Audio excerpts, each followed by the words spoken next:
Oh boy, Yakuza Kiwami 3 is the game that I really wanted and not wanted at the same time. While Yakuza 1 and 2 desperately needed a glow up from the PS2, the original Yakuza 3 was fine as it is. It was a rough game, having multiple issues, but keep in mind that that was the first mainline Yakuza game on the PS3. But despite the fighting, the sometimes short chapters, and the way they just explained the entire story sitting in a room for 40 minutes, what Yakuza 3 had was a soul. It was one of the most characteristic entries in the series due to its new cast of characters and the backdrop of Okinawa. But since making games in a tropical setting seems to be on the Billboard Hot 100, I guess it was only logical to make a Yakuza Kiwami 3. Also warning, before I jump into it, this video contains spoilers from all of the Kiryu saga, and contains nothing from Yakuza 7 onwards, because I still didn't have time to play anything after 7. Part 1. Kiwami means extreme. If you think back on Yakuza 3, a few things could come to mind, and mainly one of those things are going to be the story and the characters. Yakuza 1 was a dark character drama based in Japan's underground world, and with its success, they rolled out Yakuza 2 just 1 year later, which was more grandiose with higher stakes. But since every good series needs to tune down from time to time, Yakuza 3 was more about the inner struggles of the Tojo clan and the personal growth of its characters. It allowed Kiryu to slow down and live a normal life for a while without needing to worry about someone hunting him down. He settled down in Okinawa, had an orphanage, and all he needed to worry about was his kids. It came with its own sets of problems, but it was a lot quieter than anything Kiryu experienced before. And later, when he found himself back at the Tojo clan, he had to juggle the two roles simultaneously. And since you are playing as Kiryu, you needed to deal with some bad guys and then deal with something even worse. A kid, which to some could feel like the game is breaking its own pace. One day you are on a rescue mission beating up a mafia boss, and then on the next you are solving a love life of an 8-year-old, which is unarguably harder than just beating someone up. And while the action scenes in a Yakuza game are one of the best in the genre, these slower sections were necessary to deepen the relationships between the characters. Kiwami 3 changes up this dynamic. Instead of giving you the orphanage side and the Tojo side together, it gives you the Tojo storyline as its main course, while leaving you with the orphanage storyline in a plastic wrapper, what you can unpack whenever you want. And in that Tojo storyline, Kiwami 3 has a lot more extras added to add new context and explanations to the main story. But while these extra additions are great, it comes at the huge cost of a lot of cut character moment for every other character. That plastic wrap isn't big enough for everyone, so most parts of Rikia, Mikio and Morning Glory is just straight up cut altogether. The backbones of what made Yakuza 3 the game it was. Kiryu only got involved with the Yakuza again to protect his kids, not the other way around. In the original game, one storyline wasn't more important or more focused on than the other.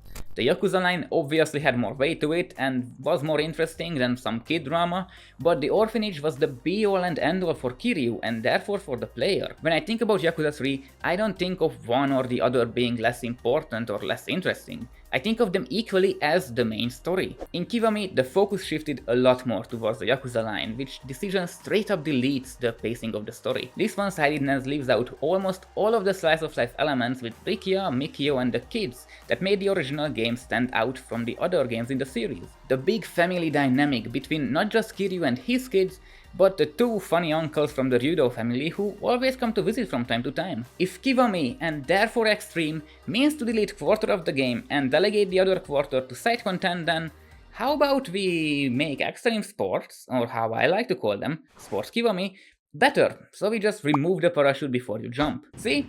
It's a lot more streamlined now, and with this, you can get to the end a lot faster.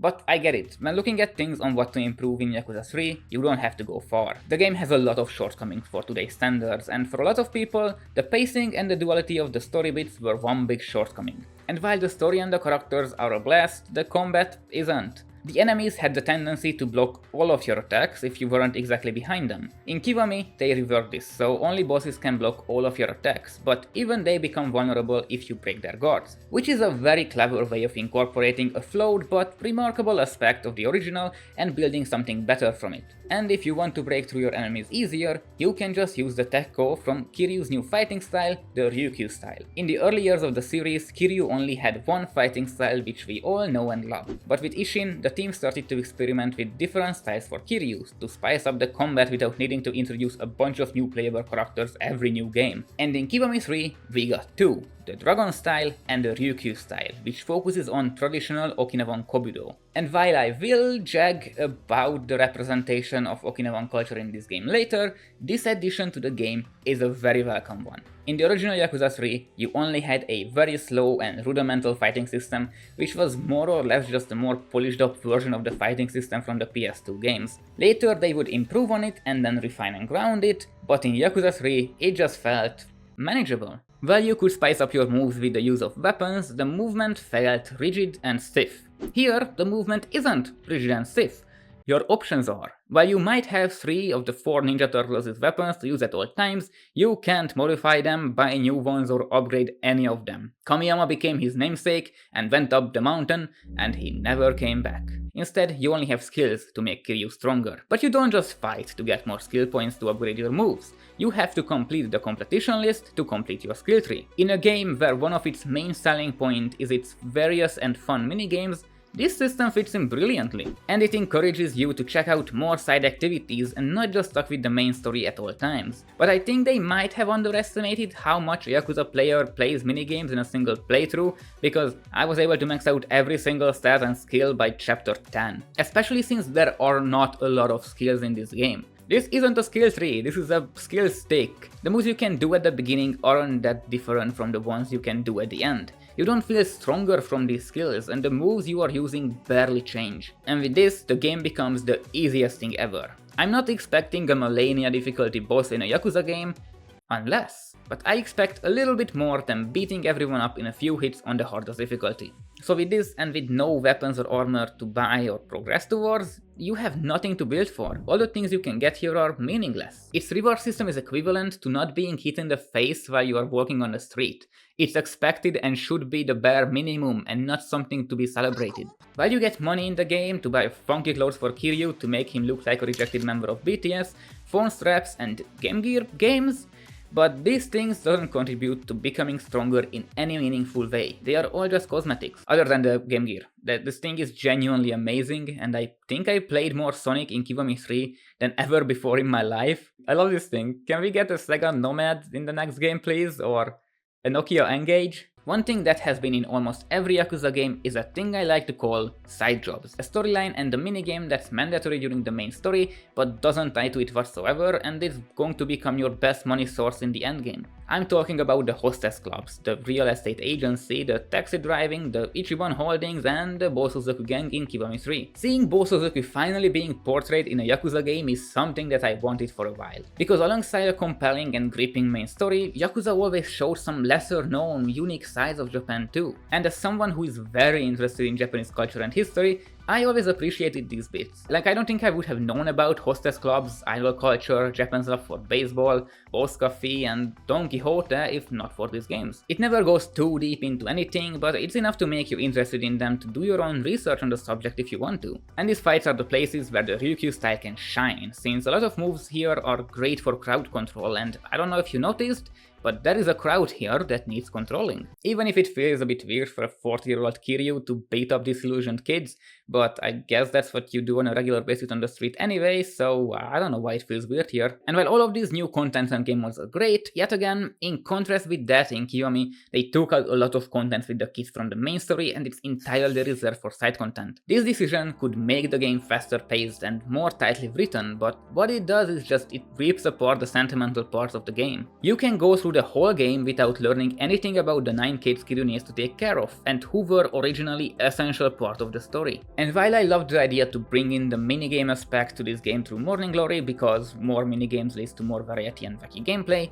it came with the cost of cutting nearly a dozen important story beats. And the new ones we got are nowhere near as good as the originals. In the original Yakuza 3, the kids had to face real-life difficulties that a lot of people could relate to. Bullying, the responsibility of being the oldest sibling, dealing with asthma when you love sports, accepting others, your first love. These are parts of a lot of people's lives, and while sometimes Kiwami 3's stories with the kids are fine, they don't capture the same beats as the original, mostly because they don't come naturally. Instead, it relies on the player to trigger them whenever they want to. And while this method was used in the past too for some side characters, I didn't like those either, for the same reason as here. But on top of that, here it actively robs the main story. It becomes too focused on the main plot to give you the time and space to breathe. Morning Glory became a backdrop in a game where it should have been in front center. Every Yakuza game has its unique elements that separates them from the rest.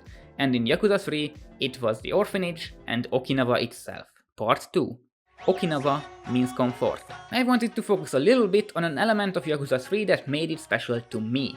Okinawa itself. Okinawa is criminally underrepresented in media and especially in games, even though it has one of the most unique cultures in Japan. While most people's image of the country may be just businessmen in suits working 25 hours a day, cute and quirky anime stuff everywhere, and being super modern while still maintaining traditions, Japan also has Okinawa, the southernmost islands of Japan, which wasn't part of the country until 1879, and therefore developed its own culture, traditions, food, and music. Yakuza 3 was probably a lot of people's first experience with Japan's Hawaii, and I know it was for me. The game did a terrific job of introducing Okinawa to newcomers, not just being there through the aesthetic and the Okinawan pride of Rikia, but through a dozen sub-stories showing us how unique Okinawa really is. Every city in a Yakuza game is only as good as the sub-stories and the people introduced through these sub-stories. Just imagine Kamurocho or Sotenbori or every other city without sub-stories, characters, and events to associate with various locations. These places became memorable not only because the main story and minigames in them, but because they offer these funny, wacky, or occasionally heart-clenching moments that happened within them.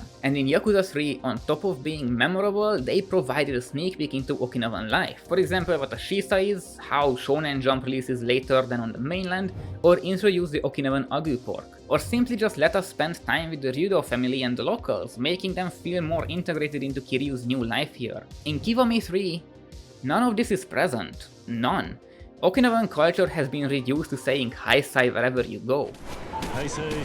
When the news came out that Mac is going to be cut from the game, a lot of people despised this because how could they leave out such an essential part of the game? Mac was one of the most memorable parts of Yakuza 3, but for me, it was nothing like that. Mac was fun and I like him, but cutting him out didn't feel like a death sentence to the game like a lot of people try to argue. But what is that you have to understand that that's not even near close of all the things missing here. They cut out the north part of downtown Ryukyu, the hostess bars and hostess managing minigames, the big golf course, the massage parlor, chases, the entire HLA and its storylines for it, ultimate battle challenges, weapons and armors, the old weapons master on the beach, the scientist in Kamurocho, and goddamn Komaki. Sure, not everything is necessary in a remake. Kiwami 2 got out the part where Kiryu becomes a host at Adam, and it provided a full experience even without it. But in Kiwami 3, there are so many elements cut or meshed together that half of the game just disappears into obscurity. Kashiwagi's storyline with the Reapers is a great example of how Yakuza 3 focused on building the new characters and the already existing ones. So far, we didn't get to know a lot about the captain of the Tojo clan, but now, after he's dead, we learn how he wanted to help people like Kiryu. People who wanted out from the ruthless underworld, but had no options for a normal civil life. But it not only offered an expansion to Kashiwagi's character, the Honest Living Association had a bunch of fun side stories and side content besides the fights with the Reapers. In Kiwami 3, the Reapers are just there to beat up, get some money that you can't spend on anything, and move on. Well, at least they added Kashiwagi's most iconic line. The game focuses too much on Hamazaki, Mina and the land deal that it forgets to slow down and introduce you to the world. Yakuza 3 had 119 sub-stories, which is objectively a shit ton. Even as dumplings it would be too much, so cutting it back was expected. Throw out or rework what's bad and leave and add in some good more ones. But in a baffling twist of events, that's not what happened. In an interview with Famitsu, Hori Ryosuke, the director of the game, said, "There is nothing wrong with the same episodes appearing, but the original text was a bit clumsy in some parts. Recent sub-stories are made more dramatic with attention to direction, so simply bringing in the old ones as they are doesn't fit well." And while it's true that a number of sub-stories were on the simpler side, Yakuza 3 also had the most complex ones as well. But I'm sure they wouldn't touch those, right? They definitely left them in the game. They cut out Murder at Cafe Alps, Two Fathers, Silver Screen Dragon, Talking About Me, Hometown Girl, and Early Honeymoon. But that's just the tip of the iceberg. From the 119 sub-stories, only 31 is in Kiwami 3. More than a third of the sub-stories are gone or replaced by other shallower ones. You know what? Let's go through one of these more dramatic sub-stories to see if they are really that much better. Upon arriving in Kamurocho, Kiryu wanders around the city to see what changed in the past 3 years since he left. Eventually, he runs into a sketchy guy running a ramen street vendor cart, and after accepting his offer to try out the ramen, it turns out that the ramen is basically inedible. The guy tells Kiryu how he moved to Tokyo to be a ramen chef,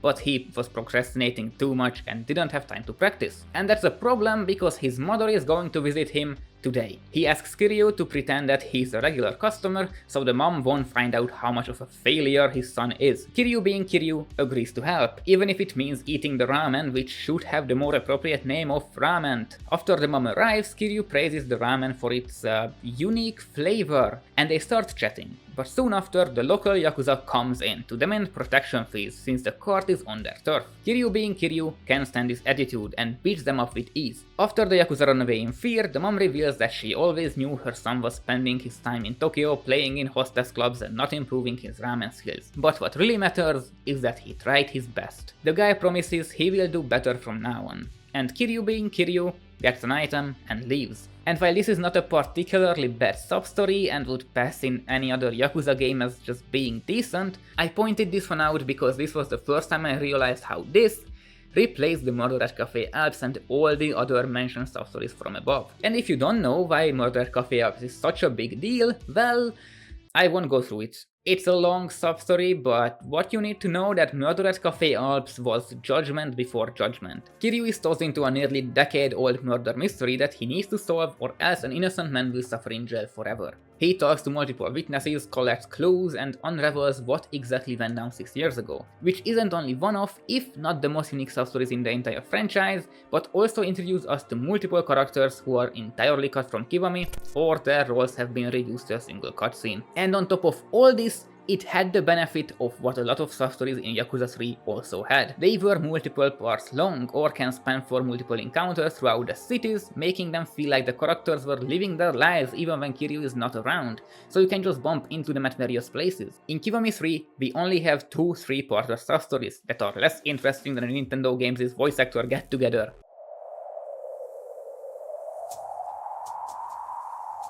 And most storylines are completable at the first go in about 10 minutes. But not just big episodes are the ones missing from Kiwami. All the little moments are missing from Kiryu's life that made him part of Okinawa and the neighborhood in it. While the Bosozoku gang represents one side of the residents of Okinawa that gets explored a lot here, the Ryudo family and the Morning Glory kids are just left in the dust to eat it. I've already talked about how during the main story Kiryu can just choose not to interact with his kids, but even as side content it has been cut back significantly. While in Kiwami they added a gardening minigame, cooking, homework solving and rally racing, it cut the sub-story where Taichi is asking for Shonen Jump from Tokyo and where you play hide and seek with them. At this point, you might have noticed that this is basically everything in this game. When it gives you anything new, in the same motion it takes away 3 other stuff. And not just minor stuff like making 3 masters into one, though not including Komaki in this game should be a crime against human rights, but arguably more important stuff too. Like how well Rikiya gets a new scene where we can see the seeds of his loyalty planted towards Kiryu during the main story, and it lets us explore more of Kamurocho with him. Rikiya is not included with Mitsuyo's love story with Riona, doesn't meet up with a childhood friend in Tokyo, and doesn't help a girl while lost in the big city. Poor Mikio got it even worse, having no extra side content with him whatsoever, but having 2 sub-stories removed with him, as well as not building the doghouse for Mame, which makes the sacrifice at the end completely meaningless. And I could go on. Oh, and I will. There is no wrestling with Taichi on the beach, no Haruka getting scammed while trying to save the orphanage, no Shiro bullying and therefore no golfing with Akasaka, no catching Mame and learning why he's so important to Izumi, no Karen trying to shelter his son from the orphans, and no arguments between Ayako and Taichi over stolen money. And these are only the ones I could remember without looking anything up. While Kiwami 3 has some unarguably good ideas, it sacrifices too much for them, which is a trade I don't want to make. And it's not only for the plot relevant stuff either. Kiwami 3 doesn't feel like it's set in 2009 other than having flip phones and adding charms to it. Why would anyone add dangly bits to their phone is beyond me, but maybe they grant 5% speed boost in real life too, I don't know. But the scenery and the tech feels more modern than it was in 2009 when the original game came out. It also lost its darker, grittier vibe, which Yakuza has been missing for a long while now anyway, but I might as well just add to the list in this video since Kiwami 1 and 2 could still include the greedy, sex, cabaret club, Okama bar aspect of being a Yakuza, while Kiwami 3 can't. Kiwami 3, more like Katwami 3, am I right? Part 3. Change means retcon. But not everything was straight up cut here. Several things were changed or added in Kiwami 3 to be more aligned with the new canon the game is trying to establish. 3 new characters also got redesigns to resemble their new actors, and some of them got a bunch new scenes to flesh them out a bit more. I've already talked about Rikia in this, and he's fine. If you would describe him, he would be the flavor equivalent of vanilla without the chocolate sauce on top. Since he gets a quarter of the screen time here than he did in 2009, so we can't connect with him that much. Nagahara's role didn't really change in the story, although I'm not a big fan of covering up his tattoos, and Hamazaki... Where do I even start with Hamazaki? In the original Yakuza 3, Hamazaki was the most minor of the 3 villains of the game, taking over Yokohama with only a handful of his men and with the help of the Snake Flower Triad. He used underhanded, cruel tactics to get what he wanted, which included destroying those who opposed him, setting an example for everyone else who would try to do the same. Just by looking at him, you could tell how intimidating he was.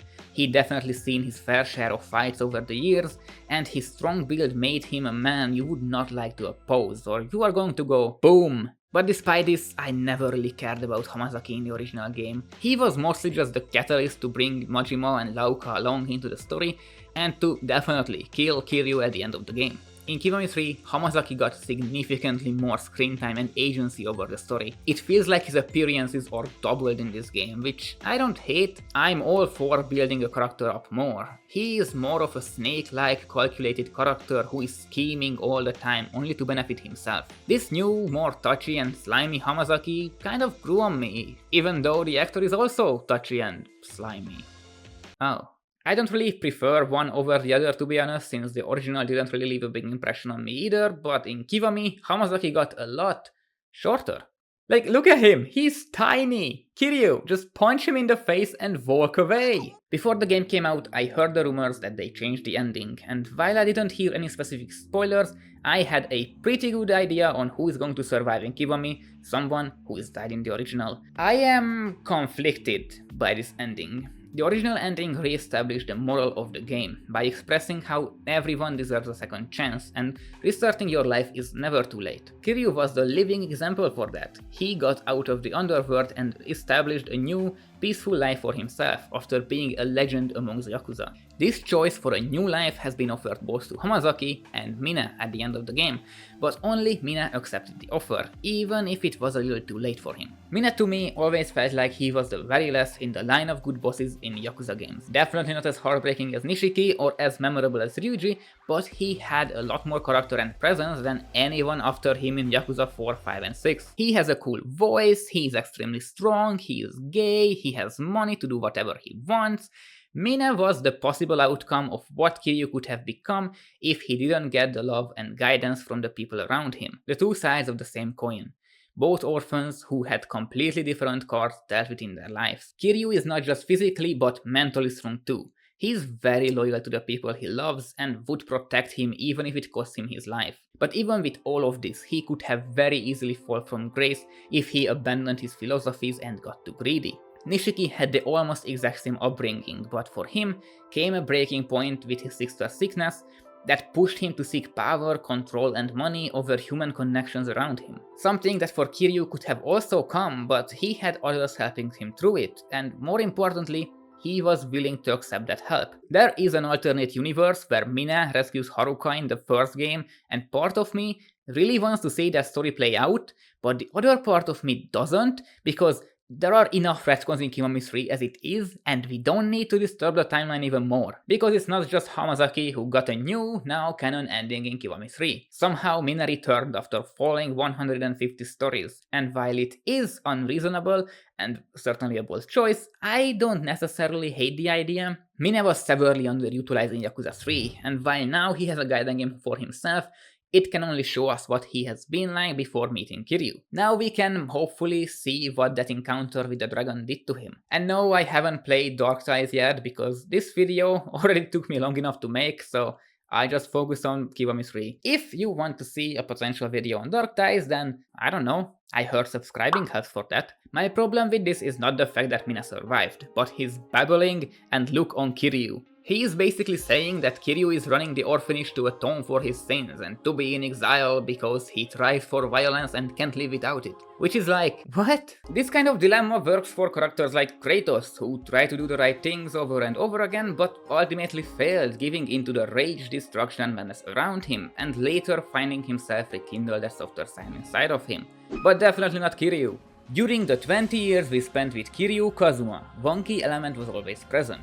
His nature to tolerate no injustice from anyone and to help those in need. And usually his first approach is to reason with others and very rarely escalates the situation further himself. But sometimes when people refuse to listen to reasons, you need to beat sense into them. Kind of how you do with people who defend AI art. Exactly how he tried to do it with you, Mina. Kiryu tried to talk to you and only resorted to violence when you clearly didn't listen to any of it until he beat you up. It's not Kiryu's fault that this world works like wrestling, where every moral dilemma is handled through a good old fight. If you have a beef with someone, you just beat them up and the winner gets to share their view on the matter, while the loser either admits that they were wrong or comes back later but stronger. This shows not just during the main stories of every single game, but numerous sub-stories as well, which you cleverly cut from Kiwami 3. The only explanation I can accept is that Mina's view on the world is clearly flawed and can't realistically know Kiryu after 20 minutes of beating each other up, so what he's saying here is just clearly not true.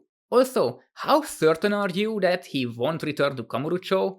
Want to bet on it, smart guy? First, I thought that this scene is just going to be an interlude, an addition to show us what happened before Hamazaki went and stabbed Kiryu. Something that we were not able to see in the original, but canon-wise it could have been there all along. Mina talks to Hamazaki but can't really convince him, so Hamazaki goes to stab Kiryu, while Mina walks away into the shadows. And later, after the stabbing, Hamazaki thinks for a second and follows him to set up this new adventure of theirs, which 1 year later could very easily land Hamazaki in jail. If Mina thinks all this, then why did you say that you wish you two could have met earlier? Why did Kiryu want to help Mina become a better person if he only cares about fighting? Why did they make this game? The more you think about it, the less sense it makes, especially since the old ending built towards the big ending of Yakuza 6 too. The "oh, Kiryu died for real this time" moment was at the end of almost every Yakuza game, to the point where you knew what to expect. It was kind of shocking, but while the credits rolled you always knew that that was just a fake out and that the after credits Kiryu is going to be just fine. Until he is not, subverting this decade-long expectation in you, and then subverting it again. But these changes are all fine, since the director of the game said, on the other hand, the original Yakuza 3 is still readily available as a remastered version, so there is no point in making a remake that's just like it. But the problem is, it's not! The original Yakuza 3 is only available on GOG, but other than that, it's been completely wiped from the store shelves. Sure, you can still buy it for $200, but like the old Japanese saying goes, fuck you! Especially how recently countless other studios kept the original games intact when they were making a remake, which was considerably different than the original, and all of them turned out great. So far, Ubisoft is seemingly doing a better job at remaking a tropical game than Ryuga Gotoku Studios. Ubisoft! And also Konami didn't take down a game just because the remake came out, instead they re-released it on the newer consoles, and believe me, if the original and the remake are significantly different and both good, then people who are passionate and interested in the series are willing to pay twice to experience both. I just recently played the original Resident Evil 4 for the very first time because I wanted to see how it evolved in the remake, which I will also play later. Sega, what is your problem? Do you hate money? Kiwami 3 is not horrible. There were a lot of parts where I really enjoyed playing it. In the first few hours, I absolutely loved this game, but the deeper you go, the more you realize what's missing here. Every new thing's added with Miya-san, the Heisei Girls and the Orphanage is an example for this, and they are a great foundation for a great Kiwami game to expand on the original. Maybe that's why they took it down, since they think Kiwami 3 is a good game on its own. No. Kiwami 3 is a good DLC.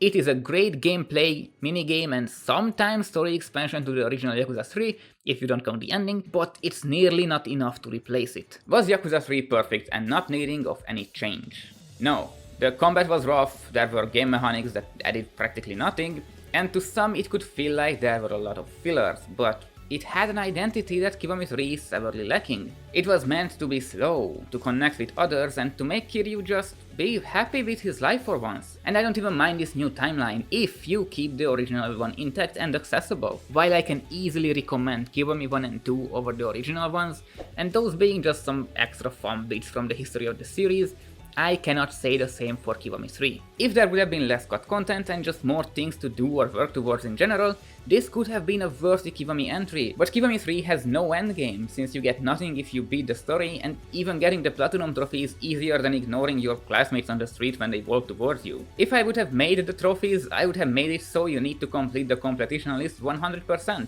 like a real gangster. But no, you do the story, pat yourself on the back, and then go to another game without a blink of an eye. There is no world where I would recommend Kiwami 3 over the original game to anyone, because it's just too shallow. If you don't know what you are missing, then you won't care about the changes, and I know people who only played Kiwami 3 after Kiwami 1 and 2, and they absolutely loved it. But first of all, I'm sorry for your loss, and also, why would you eat a fast food burger if you can also eat a 4-course meal, get more, and feel a lot better? I really wanted and still want to love this game, but it's never going to happen. Especially since Kiwami 3 and Dark Ties are, well, tied together, so one will always overshadow the other, leaving both with little to no identity on their own. So Yakuza Kiwami 3 isn't meant to overwrite or negate Yakuza 3. It's simply a way of saying, this is how the current Ryuga Gotoku studio would make it. Therefore, Yakuza 3 and Kiwami 3 aren't rivals. They are both different and both are good. I like both. If this is how the current Ryuga Gotoku studio would make Yakuza 3, I'm afraid of what's coming next. Especially since you clearly wanted to overwrite and negate Yakuza 3, one of the most memorable entries in the series, reduced to just its former shell. This game is the flour over the dumplings, it's style over substance. So, what's next? What the fuck?